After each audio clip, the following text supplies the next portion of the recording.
Got to go to somebody else. Mayfield pulls it down now on the run. They're going to make it to the end zone for the touchdown. One now. Chubb, running room to the 10, the 5, touchdown.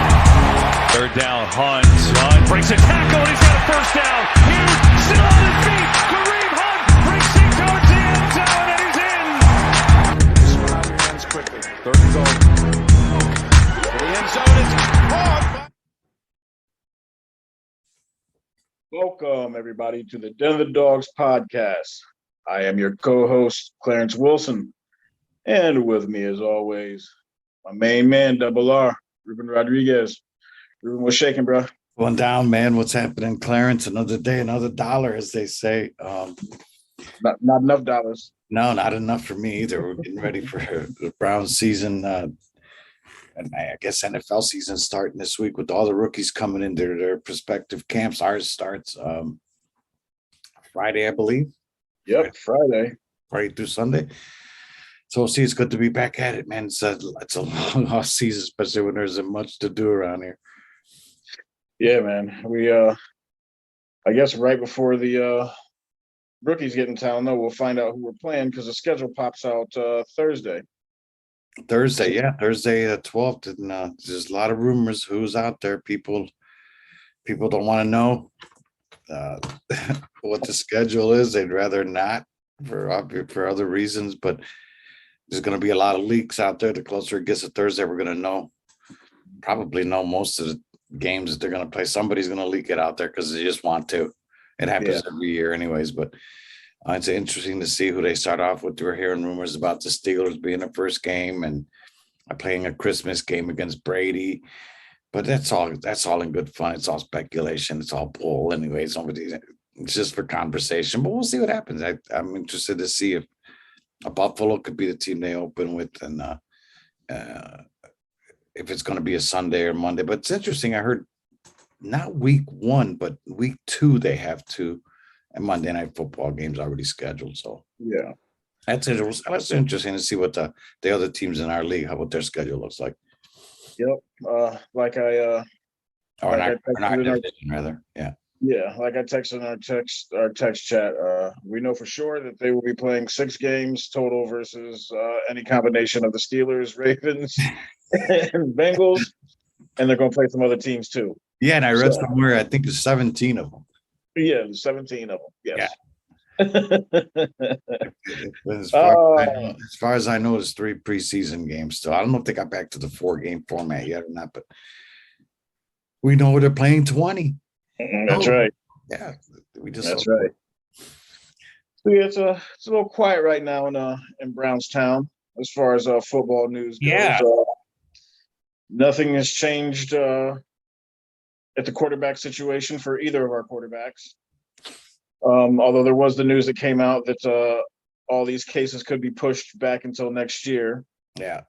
April 2023, meaning that he could go and play this entire year and not receive any kind of suspension or punishment.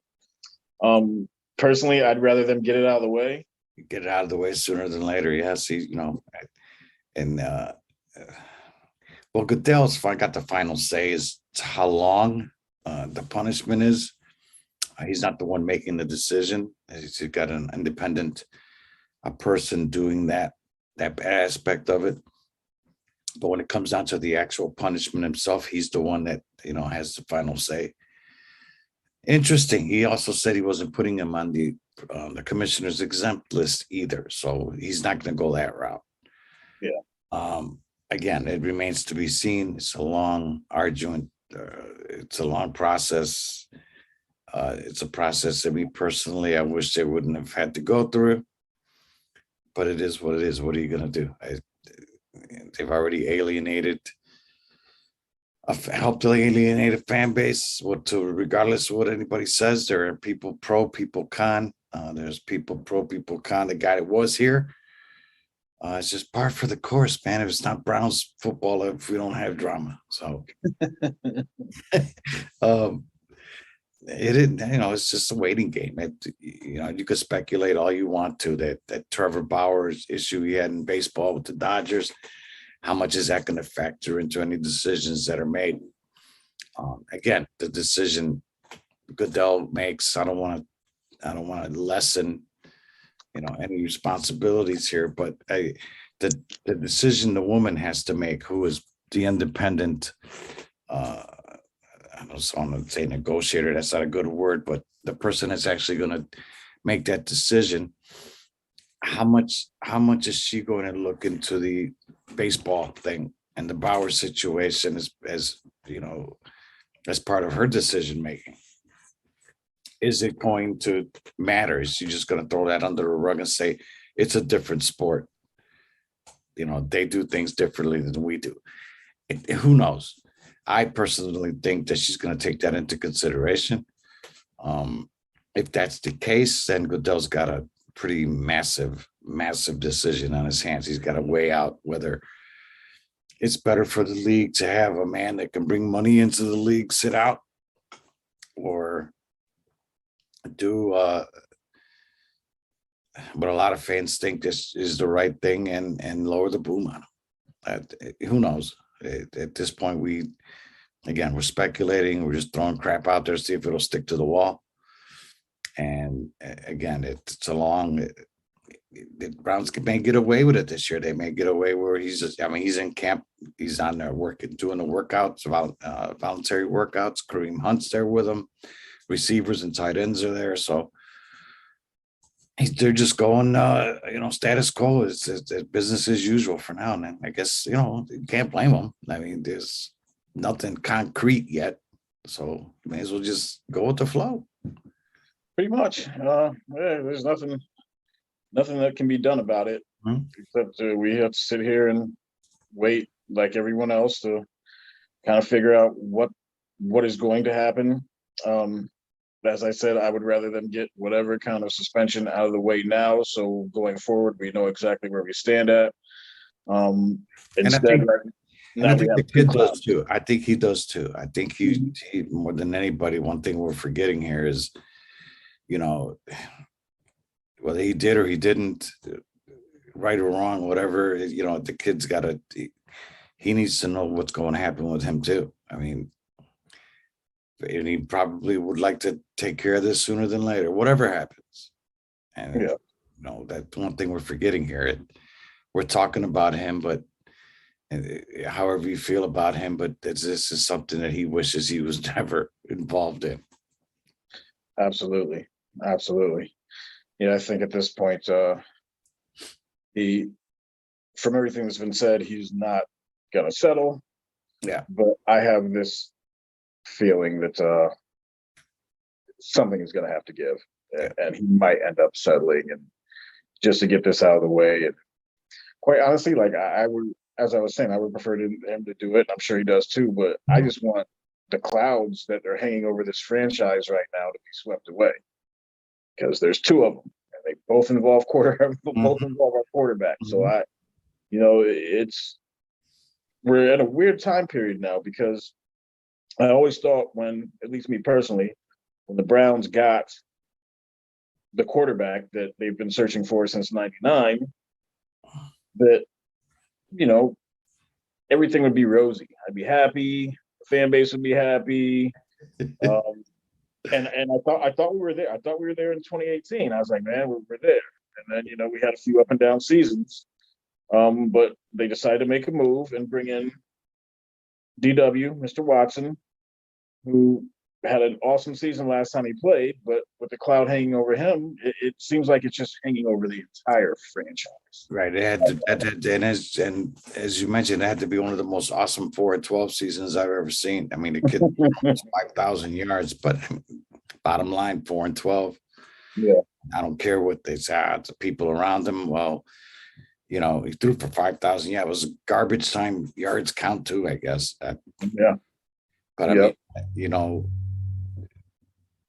on a lighter note, we don't know what's going to happen with that. I'm getting more and more, I don't say nervous, but I think that the idea of getting Jarvis Landry back, that's probably gone. I don't think he's coming back here. I heard today that he turned down a 1-year offer that the Browns offered him, and it was less than the veteran minimum. So I doubt very seriously if he's going to be here anymore. Clowney, on the other hand, I'm hearing I'm hearing what he got signed already. They're just waiting because he doesn't want to participate in any off-season training. That's too much for him, and a lot of veterans don't want to do that. Or the 2-year, 24 mil still on the table. And today I heard that the negotiations are strong and they're close to being made. Nobody knows what those are. And two, he's not coming here at all either. So I've heard Clowney's been signed for like 2 months. 2 months now. Yeah. And what such is NFL preseason, not just here. We're talking about our Browns, but this goes on everywhere, man. You know, it's every team. It's like there's just nothing to talk about. So let's make something up and you know, like I said, throw poop on the wall and see if it sticks or if it rolls off. I mean, we are not privy to that information, my man. We're just repeating what we see and hear, and without knowing what's really going on. That's right. That's right. It'll be interesting to see how they basically finish this making this team for this year. Yeah. It looks like, you know, if you look at the roster right now, it's kind of, you know, maybe after the rookie camp, we'll see how they do, which we'll have that on the podcast next week. You've got David Bell going in there, right, the defensive end. Perrion Winfrey, you know, these guys are going to show maybe their strengths more than anything. I don't really think there's any game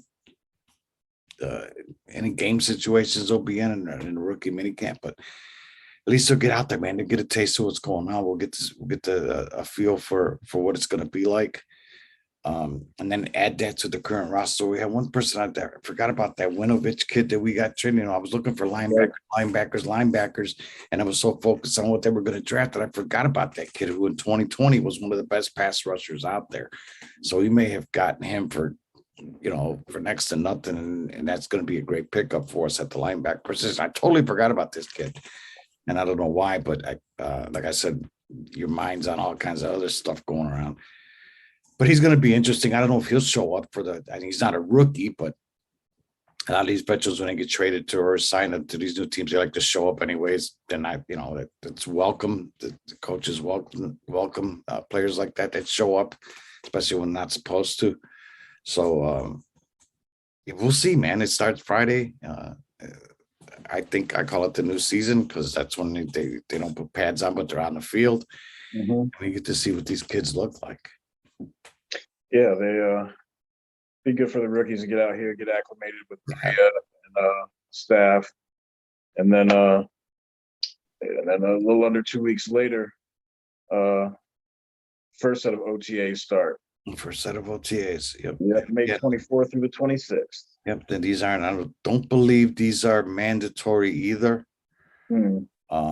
I don't think CBA rules for the last CBA said that they weren't. So we may not see the entire team here. We'll see who's got the will, who's got this, so to speak, who's got the mentality of I gotta be there because this is our year. We gotta win. We gotta be there. We gotta gel as a team.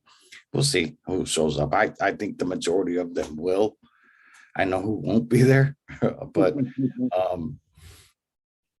again, the cohesiveness of your football team doesn't start in training camp. This is a year-round thing, and we'll see, how close that these guys can get, and just try to get all this off-season stuff out of their heads, man, and just concentrate on the season. You can't bring this kind of stuff, this adversity, this garbage. You can't bring this in. Especially with OTAs and in training camp when it starts a month after that. You got to get your mind right. You got to, as a team, some players have these little meetings in other states and cities where they get a bunch of guys together, a group of guys together, and they work out together just to kind of basically do that. And get their closer to the season. They do have to get their minds right. And this is a big time, especially for this franchise, man. Made some major moves this offseason and hoping it all comes to fruition. It's got to start now. Yeah, it's That's the thing. Like with what we're looking at right now, I've seen a lot of stuff where people don't have the Browns pick to make the playoffs and things of that nature. And to me, I guess in my mind, I'm looking at it like, okay, we just went out and spent $230 million on a quarterback. If you do that, then I would think that you need to make the playoffs. Oh yeah. If you're going to make a move like that, teams don't go out and make and sign quarterbacks for that kind of money and with no expectation of making the playoffs. Yeah, that's I mean, you just spend more than that because you got another 102 million for a cornerback and another 100 million for a wide receiver. Exactly. Talking 400, 400 large. That's not that's not chump change, man. The expectation here now is not going to be the playoffs. It's going to be further than the playoffs. Mm-hmm. And that's a corner, that if they back themselves into that wall to come out fighting, then so be it. But yeah, it's a different expectation here than the year or the last two seasons. Now it's like when you get a player and in front of his name you put the word franchise, your expectations are through. The expectation is only one thing. Mm-hmm. Playoffs is if you make the playoffs and you're riding on somebody whose name you put franchise in front of and you don't get there, then it's a failed season. And the reason I say that is because we had a guy whose name was franchise. And so everything he did was a failure because we never got to where we're supposed to get. It has to work both ways here. So now our expectation, instead of making the playoffs, when you're 1-31, your expectation is to make the playoffs. That's a win-win all the way around. I was just trying to win a game, Ruben. I'm sorry, man. Just when we could have had a parade when we were 1-1-1. That's the season after that. But now you got a person who you deemed that everything in his life now is guaranteed. The expectation has to be higher than the playoffs. Mm-hmm. So there's a lot of pressure going into this season. They gave us their stock answer, man. This is the elite, the adult, and he's going to take us places. Let's go. Let's see where he takes us. Yep, that's where I'm at. Like they've made the move, so the time period for excuses and everything else, it's over. It's over. It's over in my eyes. And I keep hearing people say, "Oh, this is a 5-year plan." No, it's not a 5-year plan. Not anymore. No, not anymore. This is a win now. They put themselves in that position that we're going for it. Depending on what else they do in free agency, because there's money still there available. Well, all we've heard for the last 2 years is that we were being held back. Last, maybe not the last 2 years, but especially last year, we were being held back. So now we got this person in place who is supposed to be that guy who's supposed to get us over the hump. So I don't want to hear anything from anybody talking about no more excuses. No more excuses. Yep. If a ball is overthrown, if a pass is intercepted, and now the excuse this year, I don't want to hear that the receiver ran the wrong route or they're not on the same page or the ball came off of his hands. The days of that's over with.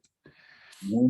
That's not going to happen anymore. Not when you just, you got your friend, you got your eliteness, you got you got the man, you have the guy that's going to take you into the promised land. Time for those excuses are over. You got the guy that's going to get you there. The time to win is now, man. There's no more excuses at all from anybody. Yep, I'm in total agreement with you. Total agreement. This is Watson was a person that. Hey, and like I've said, in a football sense, there are very few people with the rare talent that kid has. Absolutely. In the football sense, but all this other stuff is, if it turns into a distraction, our record could be worse than it was last year. Oh, and that's the scary part, is that we don't. I guess you can call it scary, but that's the part that I'm like, this could actually happen. Yeah, this could actually happen. We finally get the guy. We have the team surrounding him, And if they come out and poop the bed, which could happen, you're going to get the other elite one. Who else are you going to go after to replace him? Yeah. You need to. Jacoby Brissett, I don't, if you need to win 10, 11 games to go to the playoffs and your QB1's not available, can he win you 10, 11 games to get to the playoffs? I don't know. I don't know. I mean, I don't know much about the kid. I don't. I got to admit, Jacoby, I've seen him play with the Colts. He did well, but he didn't win 10 or 11 games there either. Again, it's a situation where it's sarcasm.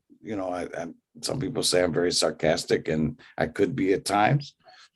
But, I just lay it all out there for you, man. You cannot have your cake and eat it too. You can't say it was the other guy's fault and now this guy comes in and does the same things, providing that's what happens, and then start blaming somebody else. So, when you keep doing the same thing over and over and over and over again, and you want a different result, Clarence, that's the definition of insanity.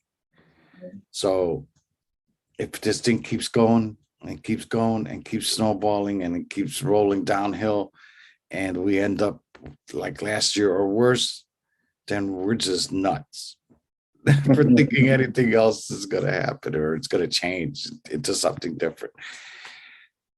Again, it starts this Friday, man. With the rookies coming in here, and we'll see where this goes. Watson may still be here to work with the kids. I commend him if he does, because a franchise quarterback needs to do that kind of stuff.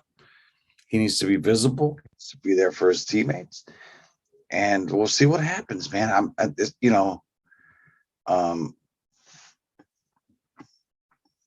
Something's going on here. All right. Can you hear me? Hello? Yeah, not here. Got you. Okay. I don't know what happened to my audio here. But yeah, we're going to see different people on the field that we're not used to. That makes it a little more manageable. Amari Cooper, I'm excited to see what he can do.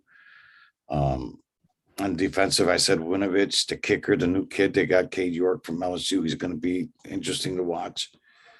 But there are some people out there that weren't on the team last year, that are viable players, and they could help this team. And it's interesting to see how all that comes together. Again, you're talking about players. We had this issue last year with our defense, where these guys don't know each other, and that comes into play too, especially when you're dealing with Pittsburgh, Baltimore, and Cincinnati, where they have a cohesive unit that they know where each other is going to be.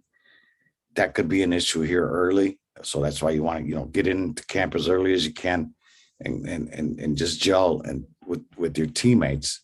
Baltimore has that they don't have that issue. They can just go right in, right out, hit their feet running, hit the ground running. Yeah. So everybody knows the system and knows what's going on. We don't know if there's going to be the same system here, Clarence. We've talked about this before. We don't know what kind of changes Stefanski is going to do to mirror what his players can do now. It's something new to him, because he didn't do that with the other guy here. He didn't mirror his decisions or his play calling based on what their players can do. And I'm sorry to say that, but when you have Nick Chubb standing next to you more times than not in the fourth quarter when you need him, there's a problem there. Well, we'll see what happens with the philosophy change, if there is one. Well, you think that he will play to the strengths of Watson, especially again because they gave him $230 million guaranteed. Yeah. You got to do more than the money. I mean, yeah.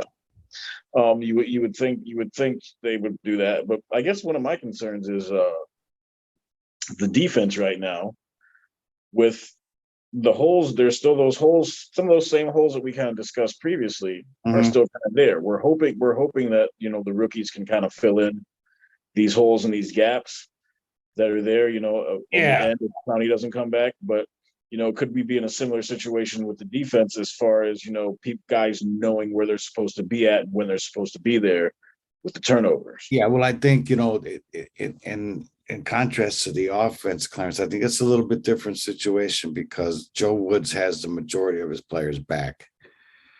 the system for Joe Woods is not going to change because they still have the beasts. Maybe Clowney will be still back. JOK is still going to be there. Jacob Phillips will be there. Walker will be there at the linebacker position. Other than God, his name escapes me. The guy we traded to back to the Rams. Troy Hill. Yeah, Troy Hill won't be there. But look at the secondary. Everybody, Greedy, Denzel, Everybody's back there. everybody. All the safeties, Delpit. He had a fantastic rookie year. He's coming back. Everybody started gelling. He's going to have the majority of those players back playing in that same defensive system. And Winovich is going to add a lot. And now the kid Wright. But, when you got an offense now where I guess the only way I can compare that is if you replace Myles Garrett, God, and you had to sort your defense all over now based on who was replacing him and his talents, you would have to change your defensive philosophy. That's not happening with Joe Woods as much as Stefanski now has to play to the strengths of the new offensive guys because he knows nothing about Amari Cooper. He knows nothing about what Watson can do. He knows nothing about who else is in here. That's new. Watson and Cooper, and then David Bell. Right, the rookie, and if they're going to try to feature Jakeem Grant because he's supposed to be this awesome punt returner, but exactly, but he can also be used as a wide receiver. So he's got to get these guys all in tune with it. If he keeps his philosophy, then his biggest two weapons on his team are going to have to they're going to have to buy in to the ways of doing things around here. If he changes his philosophy, now the whole team has to change what they're used to doing. The offensive line, the cohesiveness of that line, they were run first. Now, are they going to make elite run blocking linemen who may not be the same pass blocking? Are you going to make them more pass block? You know what I'm saying? A more pass blocking unit than a run unit. They got a plan, and we'll see what they have in mind, but they got some decisions to make. I'm not concerned that much about the defensive side of the ball, except the linebacking core, than I am with the offense. I'm in agreement. I'm worried about the linebackers on defense. Obviously, the offense is going to have probably some new philosophy going in there with Watson coming aboard. And I'm also worried about the middle of the defensive line still, and possibly the end if Clowney doesn't come back. Right. And the special teams improved. We got Bojorquez as punter. We drafted Cade York, and then we got Grant as your return specialist. And then they drafted was it Ford that was also Jerome Ford from Cincinnati, the kid that I had mentioned that I had a possibility, had an inkling that he may be there. Drafted him in the 5th round. He dropped a little bit further than I thought, but he's going to be, they're going to have 5 running backs coming. I don't know what they're going to do with 5 running backs, but if they decide to use more of a not a pro set, but what's that one? RPOs, the run pass options with Watson. If they want to start using those more to utilize all their running backs a little bit differently, that could be an option. Maybe they'll use Felton more into the slot as a wide receiver, maybe 4 or 5 man sets, maybe 4 wide receivers. He could be one of them. They got it. There's worse problems to have than 5 real good running backs, man. They need to do what my man Freddie did and just pull out the wishbone every once in a while. Say that. Don't say that name. Do not say that. Yeah. There's a lot of 10 minutes. We got to wrap this up soon. But yeah, they got to have decisions to make. I mean, like I said, it's front office does their thing, and it's ultimately trickles down to the field. We got to see what these folks got. Again, I keep harkening back to the, you got to trust the front office and the decisions they make. They haven't made bad ones yet. Some of them are, remains to be seen, as they say. We just don't know. And they haven't been perfect. They haven't been perfect, but they've been better than what they've we've been seen. better than what we've seen. So we just have to hope and pray that that finally, we could be talking in January and we got a game next Sunday. We'll see. Yeah. See what happens. That's right. It's getting to me. I'm getting up there in years. I got to see one before I, man. I just have to. I feel it. It's I crazy. get it. 1964. I was 7 years old. On my daddy's shoulder at the championship game, $3 a head. Out in the old stadium where you saw the dog pound, where they had that little hill going up before you got to the bleachers, and there was a bunch of people standing there for $3 for the NFL championship game. Never see that again. Not at that price. I didn't even freaking know where I was, man. And little did I know that was the last time they would be NFL champions. It's crazy. Yeah, man. Yeah. Oh, we're going to get ready to wrap it up, folks. I want to make sure that you guys all check out all of the content that we have for Believeland Media. Yep. We're on fire right now, guys. We're on fire. Our written content is coming through. Make sure you check out and read our articles. Yeah, these kids are writing like they're freaking Edgar Allan Poe or something, man. I mean, every day something different out there, something exciting. And we're just blasting it out everywhere. And the page is growing. Also, guys, we got to tell you, we had a guest lined up for tonight. Couldn't make it. We're going to reschedule. We promise you he'll be on with somebody else in here with fingers crossed, but Felix Wright couldn't make it with us this evening. We'll take care of that another day. We're not going to stop coming in here giving you what for or our takes on all this, but we'll hope to have him back on here soon. But yeah, like to piggyback on Clarence, yes, guys, get in here. God, we got just so many things going on right now, man. I know everybody, the podcast for the wrestling podcast, the Guardians, the Cavaliers, us, and the Mic Drop boys, the Mic Drop dudes, Joey with the Lake County Captains coverage. I mean, it's just getting crazy. We just got a new writer, Zach. Welcome to the group, Zach. He'll have his stories on soon on our page. And again, if you want to be a part of this, there will be some sponsorship opportunities out there for you. Get a hold of me, get a hold of Clarence. It's Rube_1957 and Idaho at Idaho Anthony. Idaho Anthony on That's Twitter. right, on Twitter. And pick us up at 10 of the Dogs. Yep. And we got Kevin Sleds. He's the man. But you guys want to get on here? I would be willing to put you on our podcast. Give us a couple, 3 weeks, 4 weeks. We'll put you on here, see how you like it. We'll talk money later, but we'll see how we can build your business. But you guys got to check us out. We're rolling. We're on fire. We've already doubled what we did last month, and it's only the 10th day of May. So get in here, guys. Give us a shot. Give us a listen. We're all all we're doing here is entertaining you guys, and we appreciate all your likes and all your great comments that we get from people. Sure. Clarence, you know what time it is, my man. In the words of your boy. That's my man. Your boy, Frederick Kitchen. Folks, if you don't wear brown and orange, you don't matter. Have a good week, all. Peace. Everybody. We'll see y'all next week.